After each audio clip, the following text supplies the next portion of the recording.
মাহদী হলেন মুহাম্মদ হুজ্জাতুল্লাহ সাল্লাল্লাহু আলাইহি ওয়াসাল্লাম। তিনি আবির্ভূত হয়েছেন ভারতের পশ্চিমবঙ্গের হুগলি জেলার অন্তর্গত ফুরফুরা শরীফের পীর হজরত আবু বকর সিদ্দিকী আল কুরাইশি রহমাতুল্লাহ আলাইহের পৌত্ররূপে এবং সুলতানুল আরেফিন হজরত আবু নজম মোহাম্মদ নজমুল শাহাদাত সিদ্দিকী আল কুরাইশি রহমাতুল্লাহ আলাই হুজুর কেবলার ঔরসে কলকাতা শহরে। তিনি পিতার দিক হতে আমিরুল মোমিনিন খলিফাতুল মুসলিমিন সাইয়েদেনা হজরত আবু বকর সিদ্দিকী আল কুরাইশি রাদিয়াল্লাহু তাআলা আনহু এর বংশধর পুরুষ এবং মাতার দিক হতে সৈয়দ বা আহলে বায়াত অর্থাৎ নবী নন্দিনী হজরত ফাতেমা জান্নাত রাদিয়াল্লাহু তাআলা আনহুর বংশ।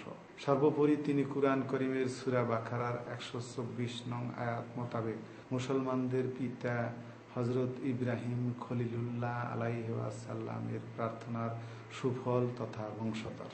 এই রহস্যের অগ্নিপুরুষ দুহাত ভরে টাকা বিলাতেন, যা ঢাকা শহরের গেন্ডারিয়া ও তার আশপাশের লোকদের, রাজনৈতিক নেতা নেত্রীদের, সাংবাদিক ও সুধী মহলের লোকদের জানা আছে। তিনি শক্তিশালী ও সুঠাম দেহধারী, গায়ের রং উজ্জ্বল ও নাসিকা উন্নত।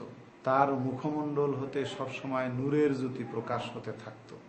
ভক্তদের কারো সাধ্য ছিল না যে তার চেহারা মুবারক হতে চোখের দৃষ্টি অন্যদিকে ফেরায়।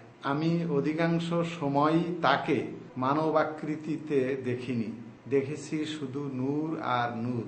আমি আরো দেখেছি তার সিনা মোবারকের উপরে বড় অক্ষরে লেখা আছে, ইনি ইমাম মাহদী, এবং তার মুজেজা প্রকাশের মাধ্যমে দেখেছি যে বিশ্ব প্রকৃতির সকল চাবিকাঠির মালিক তিনি নিজেকে ইমাম মাহদী হিসাবে দাবিও করেননি, লোকেরা তাকে ইমাম মাহদী বললেও তিনি তা স্বীকার করেননি। অথচ যারা তার ভক্ত তারা তাকে দেখা মাত্রই তাদের অন্তর হতে সাক্ষ্য আসত যে ইনি ইমাম মাহদী।